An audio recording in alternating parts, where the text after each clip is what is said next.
On what? On the agenda. No, it was never on the agenda. I didn't say. But I figured if you make it through one of the years, Yeah, I don't know. Push the button on the their bigger kids and get out, I'm sure they're gonna come back. So, and then she goes in the afternoon. Yeah, so she don't have to go up all over the bus and come downstairs. Oh, no, I drove very fast.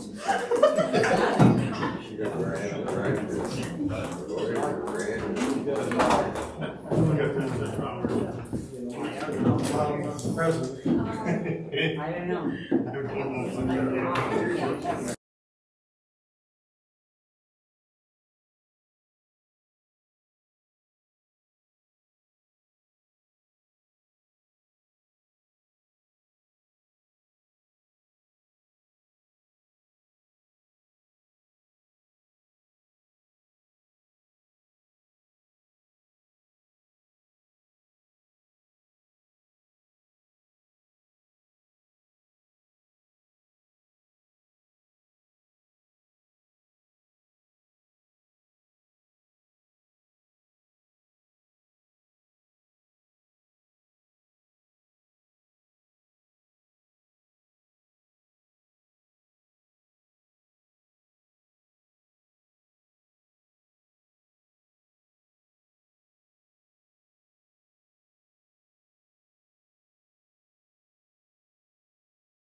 Can you come to order, please?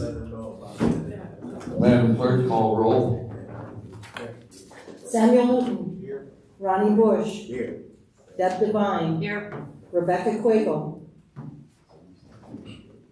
Charles Hilton. Here. Casey Anthony. Present. Dale Diddens. Here. Kurt Copeland. Here. Kevin Tombson. Here. Erica Monroe. Here. Ron Flegel. Here. Eldon Wire. Here. Larry Jokers. Here. Nicole Baker. Here. Scott Helms. Present. Sally Brashaw. Present. Brian Brandt. Present. Daniel Rohr. Present. Mark Diddens. Garrett Miller. Here. Jerry Clay. Here. William Hadley. Here.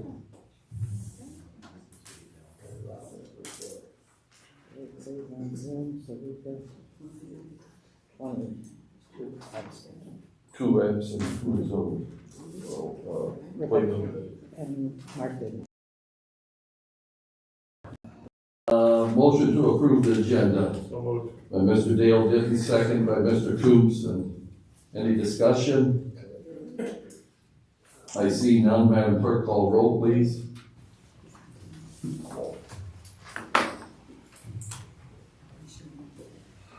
Dale Diddens. Aye. Kurt Copeland. Aye. Kevin Tombson. Aye.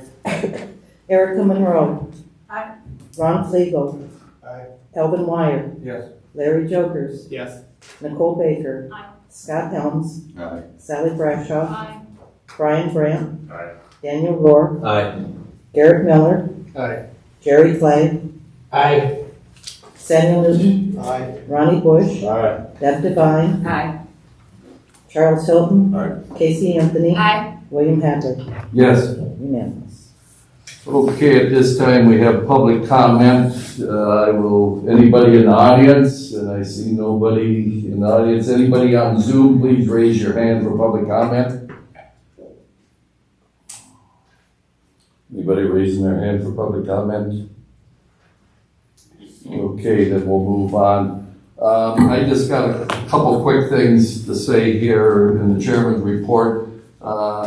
Mr. Copeland notified me that he has a schedule conflict for the 911 board. And if anybody's interested in sitting on the 911 board, they meet like the second Monday of the month at about 4 o'clock. So get with me and I can give you some details on the 911 board.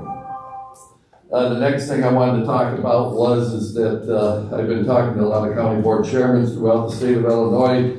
And I am going to do a lot, like a lot of chairmen's remote meetings are going to come to an end, where everybody's going to need to come in person once again. We do not have anything in our county code to cover electronic voting.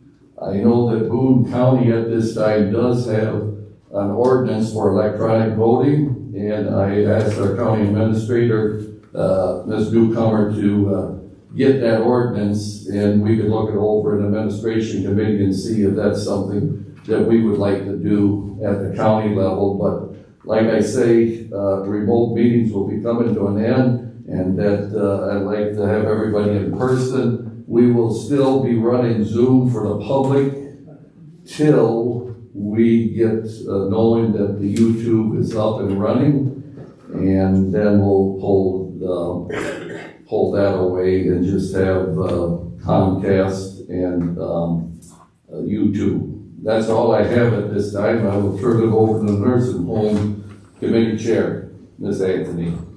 Thank you, Mr. Chairman. So the action item before us today is the approval of a resolution authorizing an interphone loan. So go ahead and make that motion for approval. Second. Second by Mr. Bush. Discussion. Mr. Helms, go ahead. So I guess the first thing I want to know, from an email that I was given, I think sent by Ms. Anthony, it says that she worked with you, Chairman Hadley, to identify a fund that may work. So the first thing I want to know is if either one of you checked the 2 debt certificates the county has with State Bank to see what the covenants and restrictions are in the security agreement. No, I didn't check that. That would be, if somebody would have brought that to our attention, we would have checked it. Well, we have a debt on mill race, and it's quite common to have covenants and restrictions on the repayment of debt. I mean, it's not the first time we've had this. So no one's checked? No, nobody has checked. If we can actually do that? The only thing that we have checked is we checked with our TIF attorney, and our TIF attorney has a letter here, a memo that was sent out to the whole board. We checked with our auditors, they were fine with it, but nobody notified the bank. Okay, and those 2 debt certificates are public record. Anyone can see them, correct? Correct. Have either one of you spoken to the 9 taxing districts that approved this TIF district to see what their feeling is on using these funds in this manner? No, I haven't. Okay, so renewing this TIF, getting it extended is critical for the repayment of the indebtedness that's on mill rates. You have to have every single one of these 9 districts sign off on the renewal application to do so. Just getting a sniff that these funds are being used in a manner to which they did not specify was okay when they agreed to do this back when it was created is a huge problem. I mean, this is their tax dollars.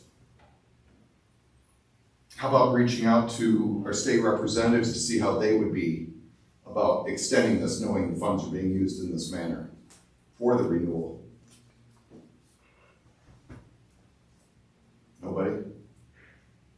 So we have to have legislative action to renew or extend this TIF because it was created legislatively, which means you have to get a legislator to convince the state legislature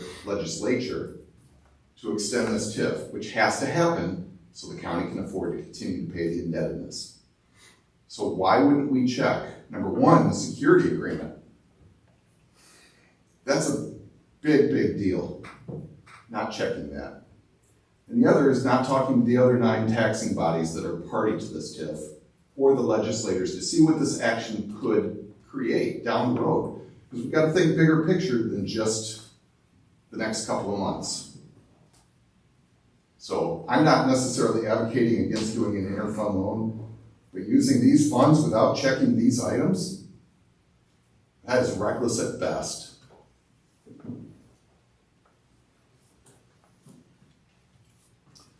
Is that it, Mr. Helms? Yes. Mr. Miller, go ahead. Thank you, Mr. Chairman. I echo the concerns of Mr. Helm, but my greater concern is that I feel we are, as a board, writing another blank check. Because in this resolution, there is no incentive for a repayment. We have continued to throw money at this, other people's money, by and large, be it COVID money, be it the nursing home levy. We have thrown this money at this problem, and we are officially out of other people's money. And it's, Margaret Thatcher said it best, that socialism's biggest problem is when we run out of other people's money. And now we have to dig into our own. We looked at several correspondence that made it clear that if the nursing home did not pay this back by the end of the year, that this fund would need to be made whole. I recall when we passed the budget, it had about a $40,000 surplus in it, give or take. Can we realistically expect that this nursing home, which has lost, according to our auditors, north of $150,000 a month on average, to turn around now and create a $100,000 a month surplus? That's $250,000 turnaround per month. I don't know that that's a realistic expectation either. I'm also sympathetic to the fact that we need to pay these bills. Because the only thing that's going to be accomplished by these bills not being paid is that the county is going to end up being liable long-term after we get sued. Because somebody's going to have to be held liable, somebody has to hold the bag. So what I'm proposing is I'd like to propose an amendment to this resolution. And I have copies I'll hand out here.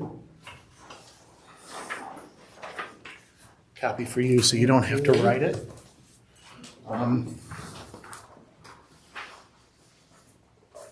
ran out of white paper. I do apologize. It was failed campaign literature, as a matter of fact.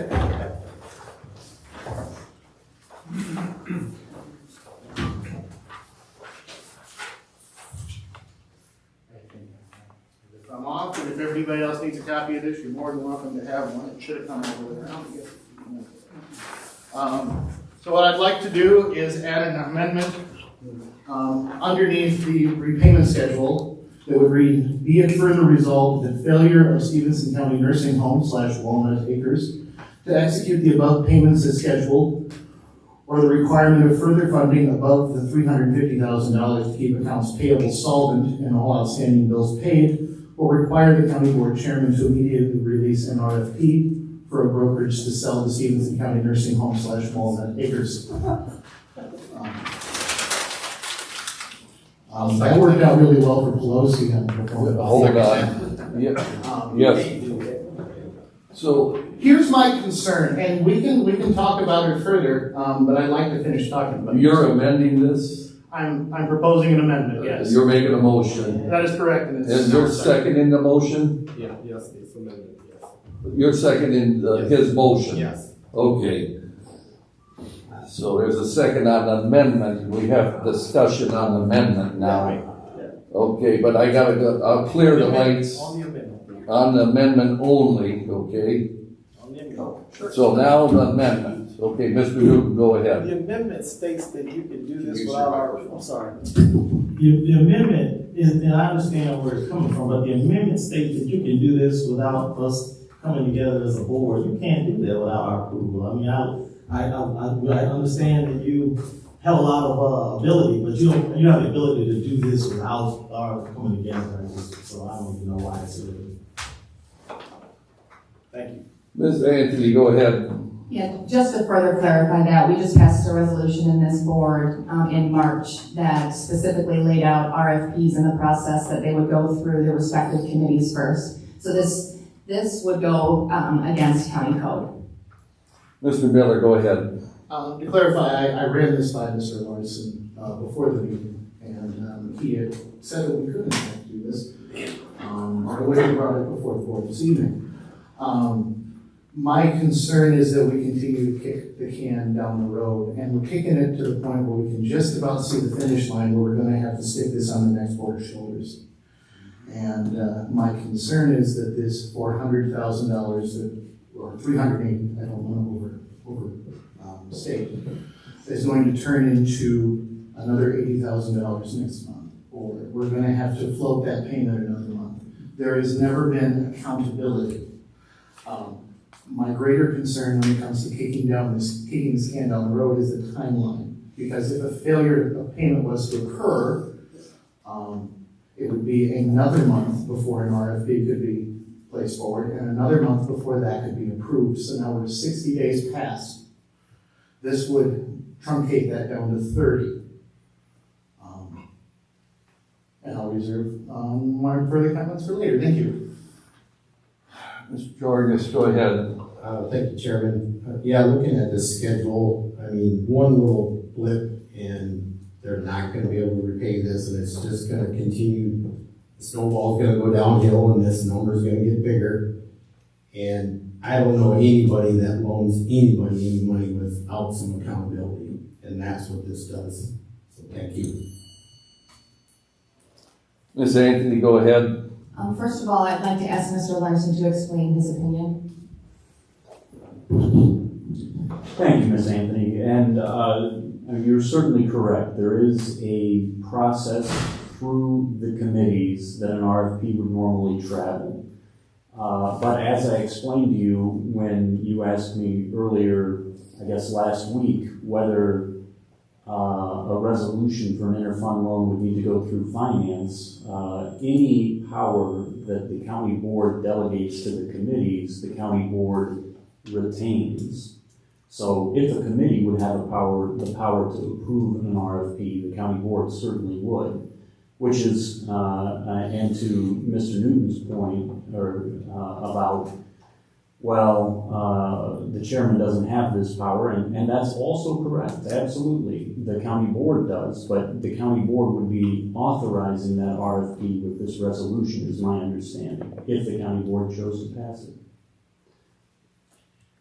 Thank you for sharing that, Mr. Larson. I do want to go into the risks of adding something like that when you're talking about the functioning, the operations out of the nursing home. With that, the fear and the panic will come back to the residents and their families, and any residents that would be considering sending their families to Walnut Acres. And so the projections that they're working towards and the census and the goals that they're building towards would be limited if there are people who fear that Again, the county board is looking to sell their nursing home. And so I would highly suggest that this not be added as an amendment because it would hurt the operations out there. Thank you. Okay, Mr. Newton, go ahead. Thank you, Chairman. Hold on, yeah, go ahead. Thank you, Chairman. My problem with this is that it's not customary and it's not common.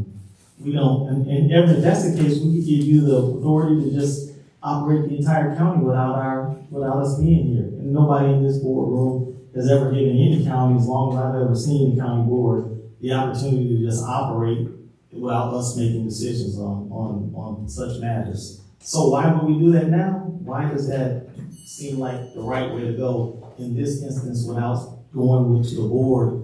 We've never given the authority all the way to one person without the committee. We don't need committees if we don't give away all the authority to make decisions collectively as a body. And so I just find this a very strange agreement that you have agreed to, Attorney. Thank you. Any more discussion on this amendment? Mr. Helms, go ahead. Well, I guess I'd like some clarification on the repayment of, there's nothing listed in here of what would occur beyond Mr. Miller's amendment if repayment does not occur. I mean, it's definitely doing half the process. If the nursing home fails to pay back any one of these 4 payments, the fund does need to be repaid, but there's no mechanism in place to do so. I'm assuming, since this was crafted in this way, that whoever crafted this is not anticipating that the nursing home repay it if the funds aren't available on September 30th, October 31st, November 30th, or 12/31/22. Is that an accurate assumption? Mr. Chairman, can I answer that? Yes, go, Ms. Anthony. I am the one who crafted that using other counties' resolutions for the exact same thing, and there was not a clause in there in other ones.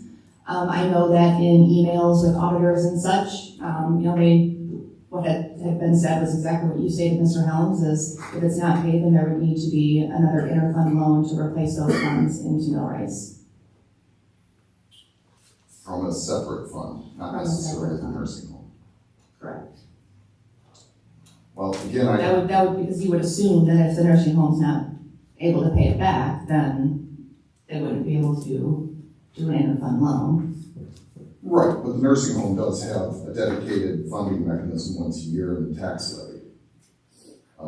And since billing is supposedly out and forthcoming, I really think there should be some sort of mechanism in here that if these funds or any portion of them are not repaid, I guess I'm just trying to think off the top of my head here, how they would be repaid if they need to be moved to the top of the claims process for the next month so that they're ensured that they're repaid before anything else. Otherwise, you're looking at potentially 6 to 7, well, even more than that, probably 8 months, unless you did another advance on the levy to repay this. But again, I understand where it's coming from, but I just do not think that the entire big picture process has been thought through on this. I still am hung up on the debt certificates and the fact that we don't know whether or not we can actually loan this money out based on the security agreement with the state bank. That's a huge deal, as much as getting the other taxing districts on board with this. There's nothing to say that if we do this, that in 4 or 5 years, we're gonna have to figure out a bigger problem of repaying those debt certificates. I don't know, the only other thing that I was considering, I guess, if we do use these funds, would be charging a small rate of interest on the fund to at least show the other taxing districts that this is not a regular occurrence and that they're at least being paid interest back. But I mean, I don't even know what a good rate would be. 1% pays back $800 in interest over 4 months. It's negligible. But that's very concerning. Did anybody else have a concern about that? Point of order. We're talking about the amendment, correct? Yes. at this time. So, Mr. Miller, go ahead. Yes, thank you, Mr. Chairman. And I agree with what Scott's saying, and that was part of what I tried to address here, was that there be some accountability.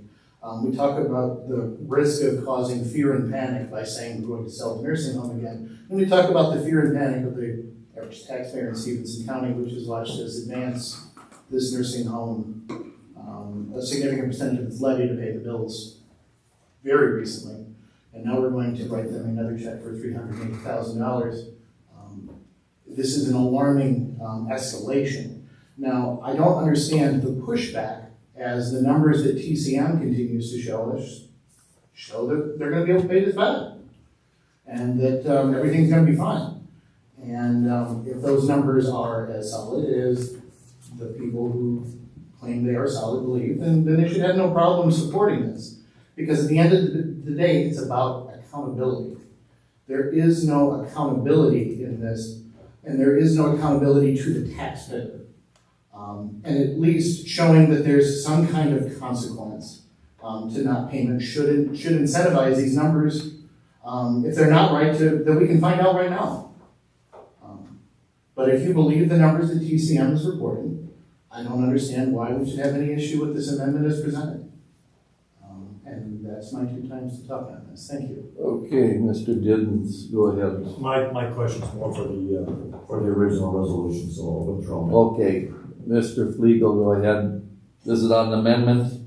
This is on the whole thing, the whole. Well, it should be on the amendment. Well, the amendment also affects the amendment. I'm coming from right now, I'll be honest, we're sitting here, and I don't know which one I'm gonna vote on this. Going back to look at a few board members that have been here as long as I've gone back, and I remember an interfund loan that was done in this county years ago, and it went from the nursing home to the general fund. And like, I don't remember everything, any accountability on what happened when it didn't get paid back. And I eventually went back, but it was a mess. In that time, it was when they were setting on several, some funds in the nursing home, and it went to the general fund, and it took a while to get things back. Well, this is a different situation because of the nursing home. We got to pay our bills. If we don't pay our bills, we got more of a problem we did, I feel, than we did with the general fund, interfunding loan. So I agree, we have to have accountability. But I sit here right now, and I'll be honest, I just don't know which way I'm going, because I think I agree. We have to have some accountability or to know if everything works right. No one's there, but it's a good point. But it's a difficult decision we have to make tonight. Second, thank you. Mr. Newton, go ahead. Thank you, Chair. Mr. Chairman, I no disrespect to you. I just think that this particular version of the resolution takes us out of the loop for being able to make a decision, because it puts it all back in your hands. Again, no disrespect to you, but I just think we're all elected officials and we should all have a choice based on what we see and what happens at each meeting as this resolution is brought forth and what it represents. So thank you. Mr. Rohr, go ahead. Thank you. I'm not going to vote for this amendment, and I'd like to encourage my fellow board members to do the same. I believe this amendment exists to continue to throw chaos into this situation. The chaos is the whole point here, and because of that, we should not vote for it. Thank you. Ms. Bradshaw. Thank you. Go ahead. I'm not in favor of this amendment. I do believe accountability is a good thing, but in this type of resolution, and since I have not seen that accountability in other resolutions for interfund loans, I'm not sure this is actually fitting. I do appreciate the effort that Mr. Miller put into writing this up. But I guess I would rather not have that phrase in there as a threat to sell the home because an interfund loan can't be paid promptly. I do believe it is our fiduciary duty to pay our bills on time. but I don't believe that there should be a penalty so steep and threatening as what that last paragraph is, be it for the result of the failure of paying, that the home would have to be sold. That's all. Okay, Mr. Brandt, go ahead, please. Thank you, Mr. Chairman. So in my short tenure on this board, I think this is the third time that nursing home has come to the board and asked for more money. Each time there has been some sort of an excuse given, call that a reason or call it an excuse, but there has been something cited as to the reason why we find ourselves at this crossroads. And yet, that excuse or that reasoning was always going to be, well, in 30 or 60 days, we're going to have this resolved. The projections are going to be that we have it behind us. And yet, here we are again, and we're out of money, needing yet another loan. A loan is not what the nursing home needs. You need either more income, lesser expense, preferably both. But it is not another loan. I'm going to be supporting this amendment. And without this amendment, I cannot vote for the other. Thank you, Mr. Chairman. Okay, Mr. White, go ahead. Thank you, Mr. Chairman. The only time that this amendment will take effect is if they do not make payments. And if you believe that the nursing home is going to be solvent and going to make payments, then this becomes irrelevant. I gather that there's a big concern that the nursing home is not going to be able to make the payments. And then, okay, what's your alternative for accountability if you don't like this accountability? How should they be accountable if they don't make it? I would support this. Mr. Jorgens, go ahead. Thank you, Chairman. I just see this amendment as a stopgap for the snowball rolling down the hill. And that, no disrespect, but that snowball rolling down the hill is the chaos. The way these interfund loan is put together, I don't think we've checked everything, and that's another issue. I have to support this thing, or I cannot support the other one. Or I'm not going to support the other one either, but this, we have to stop the bleeding, or we're going to be in such a big hole that we're going to be not able to fund the other departments next year. The other departments are going to be not going to have anything left. So thank you. Okay. Any more? I see no more discussion. Madam Clerk, call roll, please. Garrett Miller. Aye. Jerry Clay. Yes. Samuel Newton. No. Ronnie Bush. No. Deb Devine. No. Charles Hilton. No. Casey Anthony. No. Dale Diddens. Yes. Kurt Copeland. Yes. Kevin Toonson. Yes. Erica Monroe. Yes. Ron Flegel. Yes. Alvin Wire. Yes. Larry Jokers. Yes. Nicole Baker. Yes. Scott Helms. Aye. Sally Brashaw. No. Brian Brandt. Aye. Daniel Rohr. No. William Hadley. No.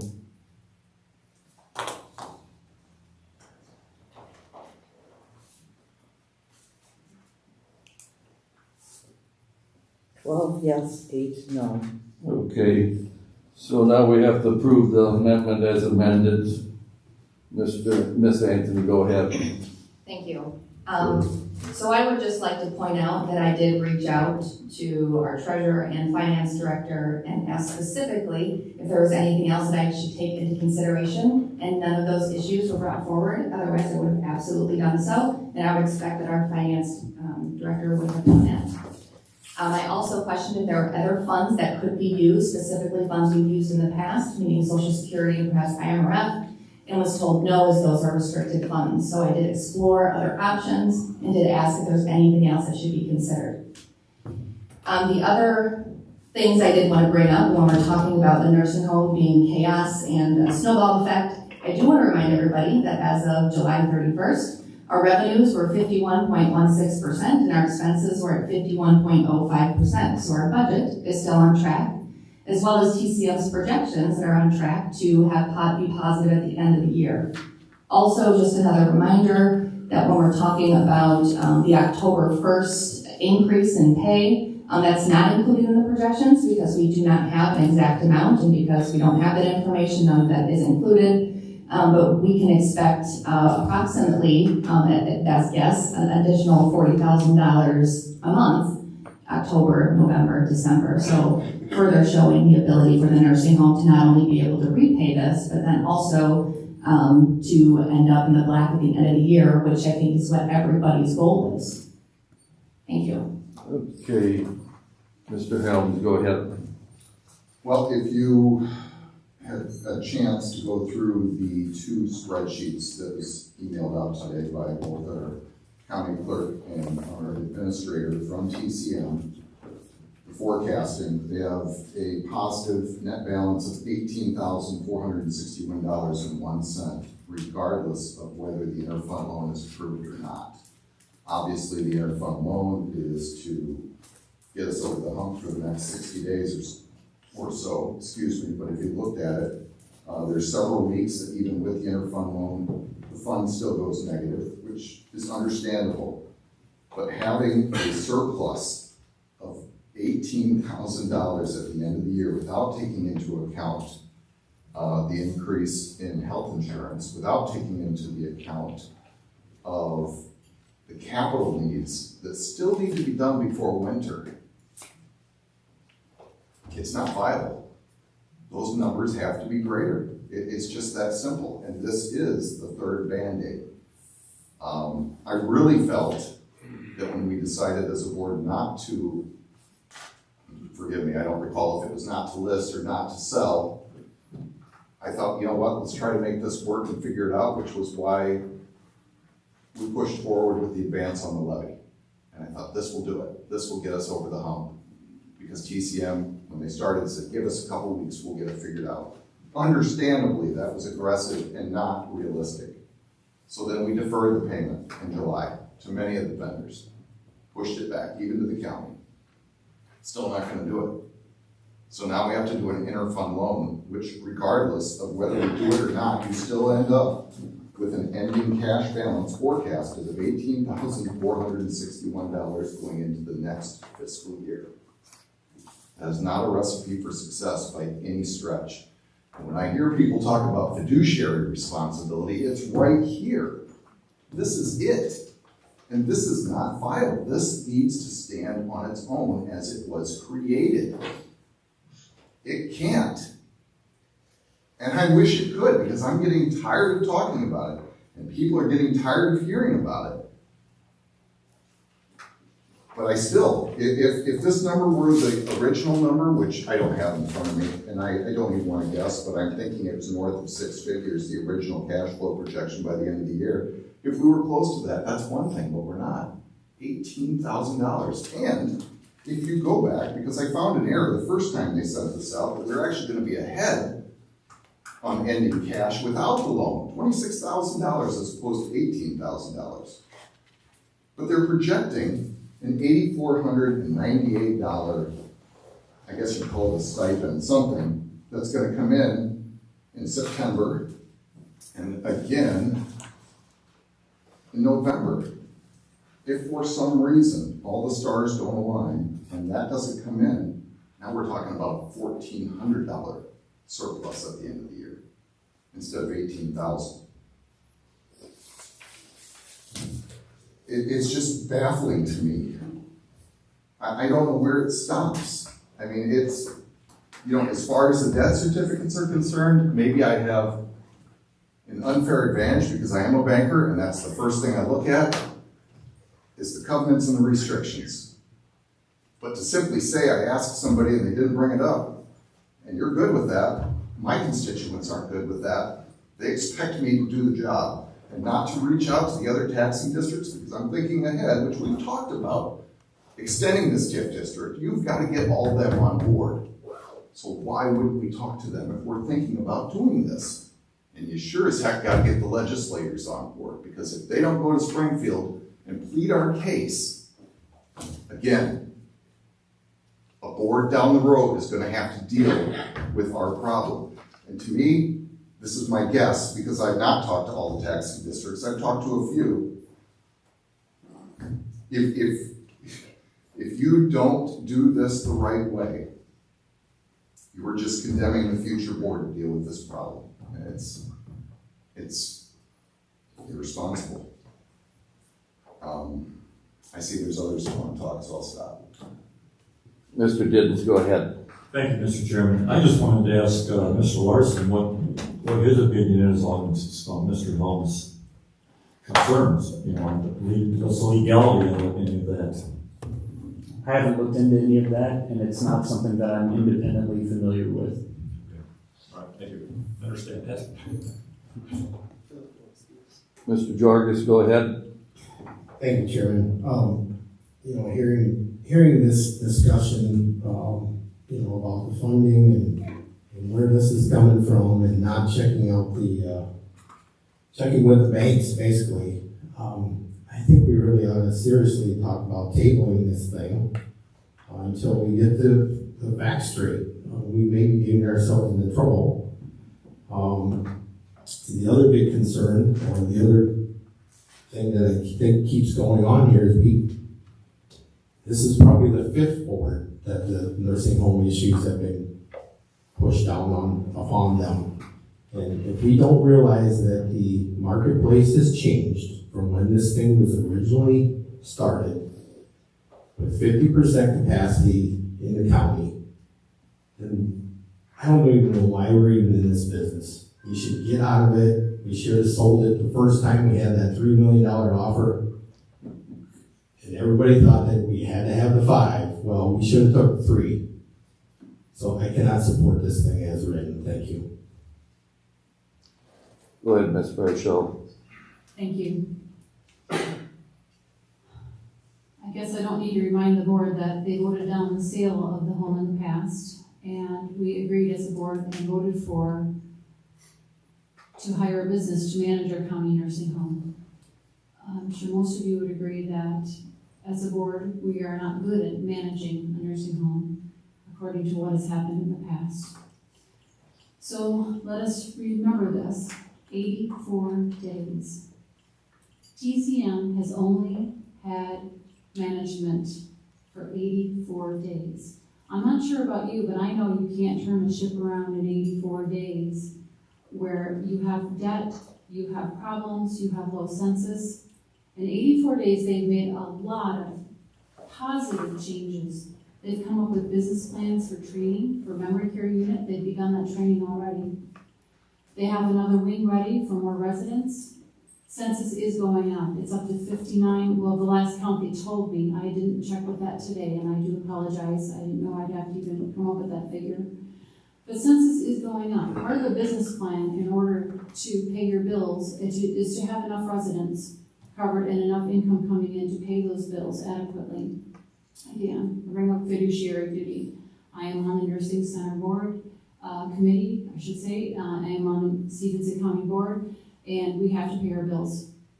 I do know that we are looking for that legal standing on whether we are obligated to pay our nursing home bills, and that's a legal opinion that is going to be forthcoming.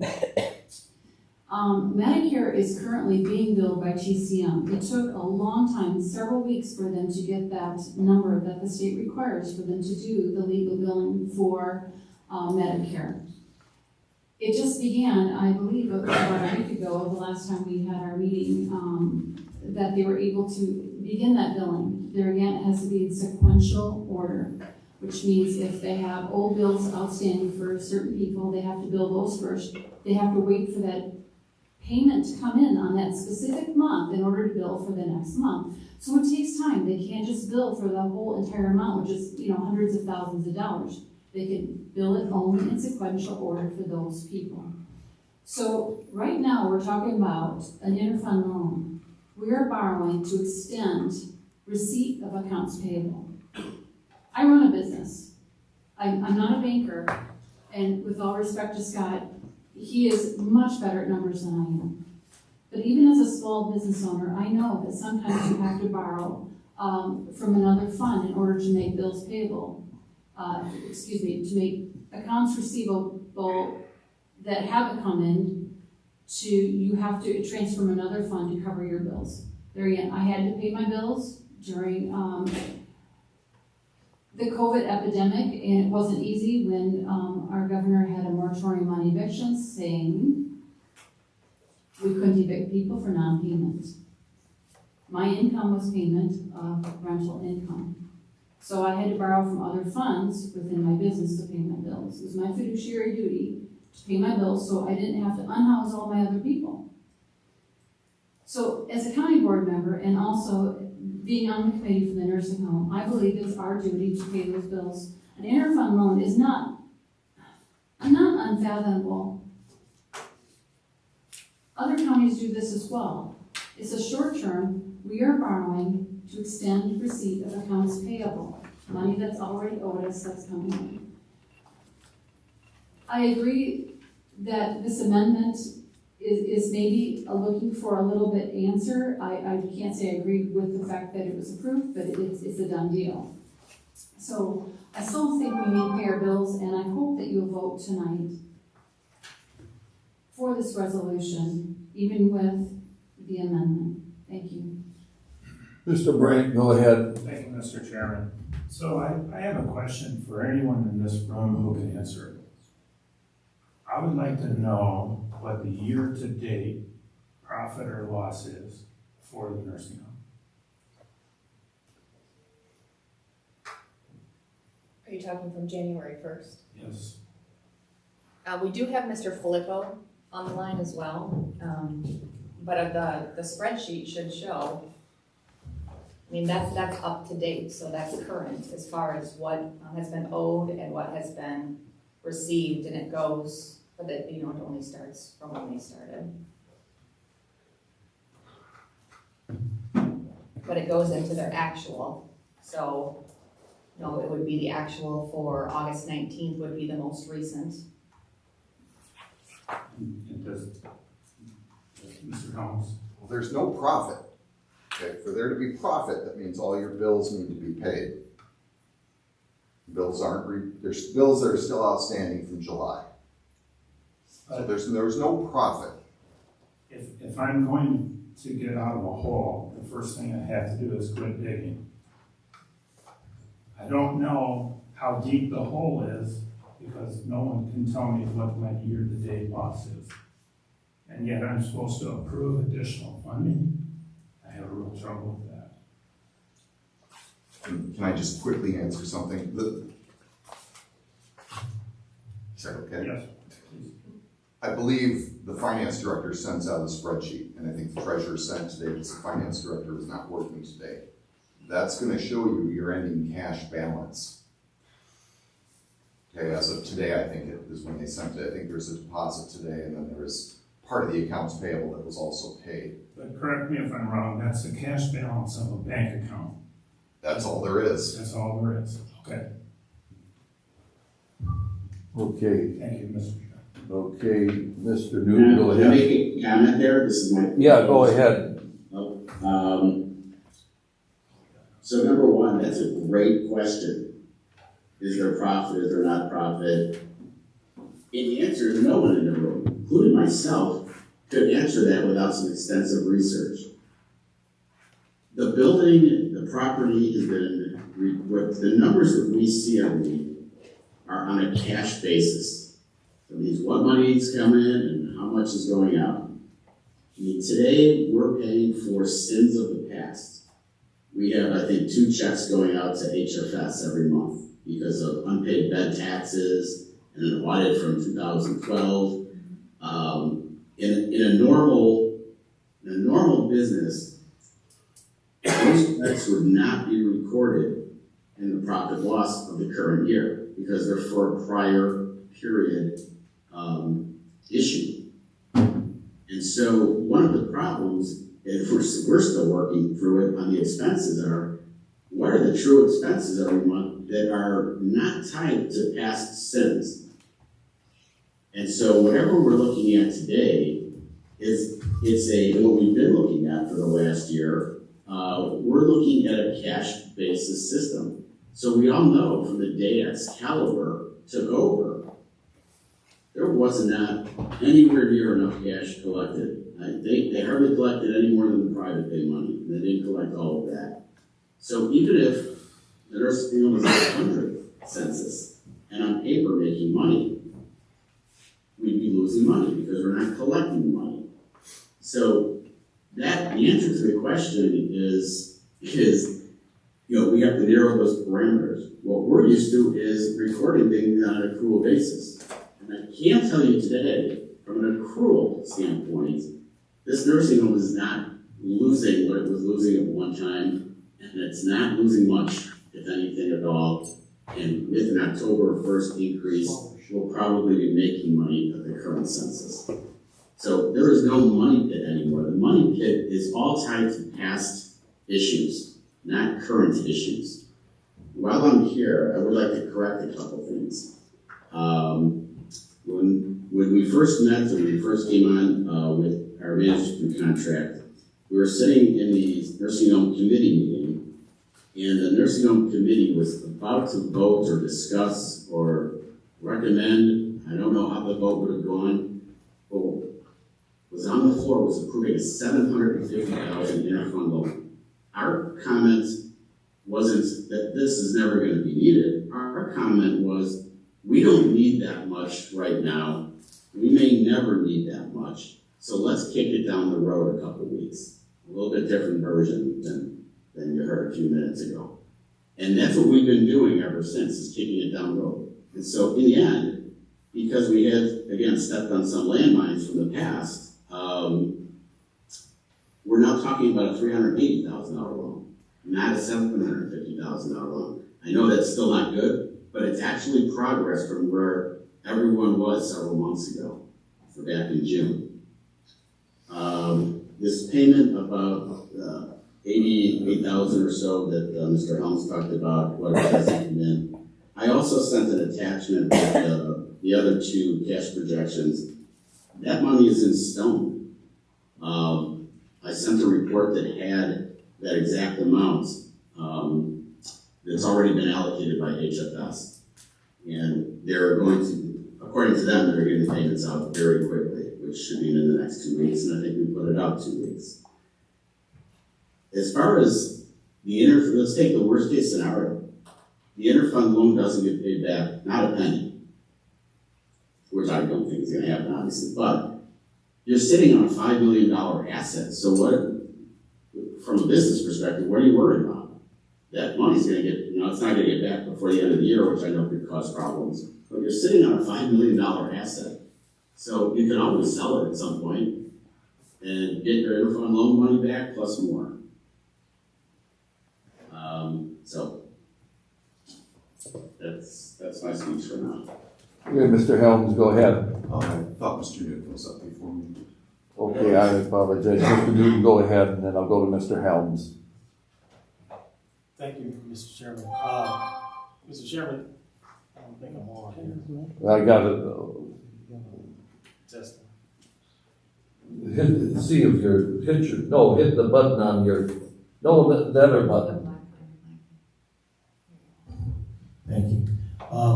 Only comment I want to make is that, in the past, we never had a problem with borrowing money to make sure that the county stayed afloat. We borrowed money just recently to take care of some police cars and whatnot for the sheriff's department.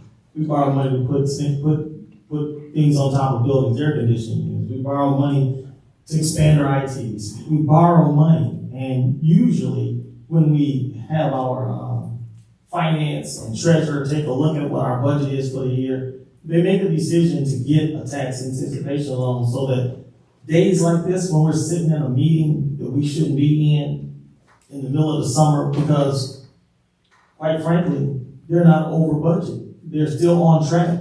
And so things can happen. Life happens. Stuff happens. And so they do go over budget.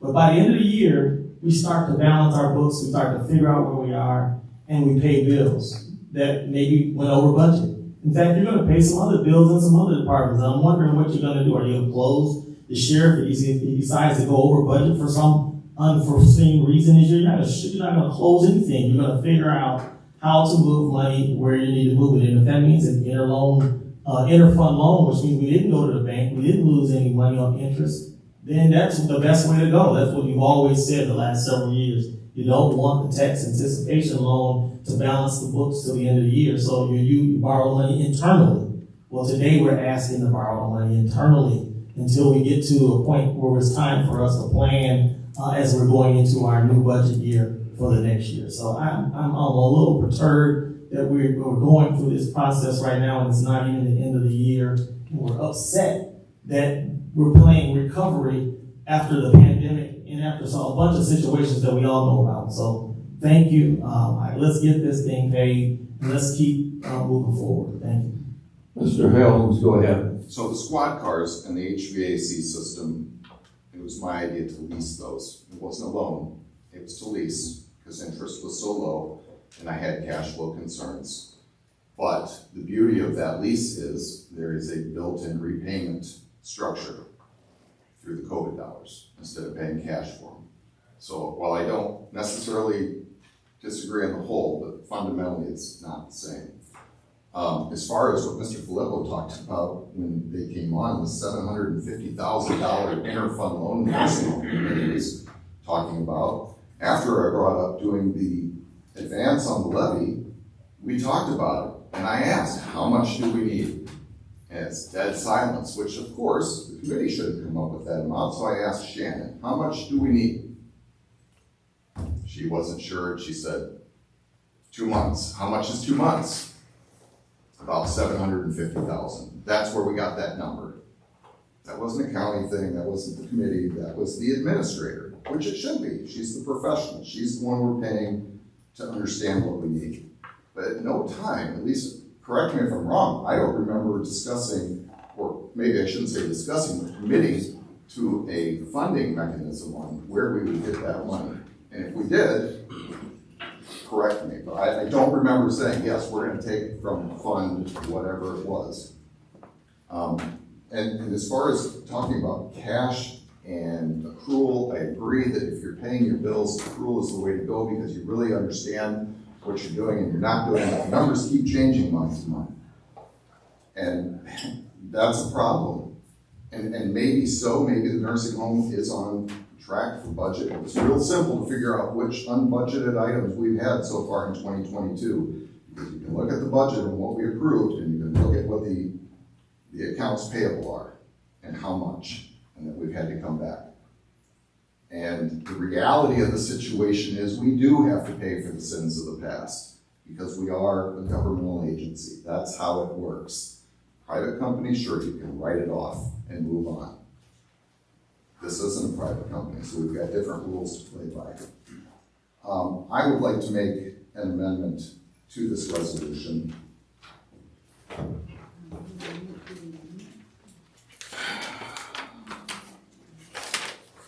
That's right there. And this goes to what happens in the event that the nursing home is not able to make any one of these 4 dates. So it reads, if funds or any portion thereof are not repaid by the dates stated, the remaining outstanding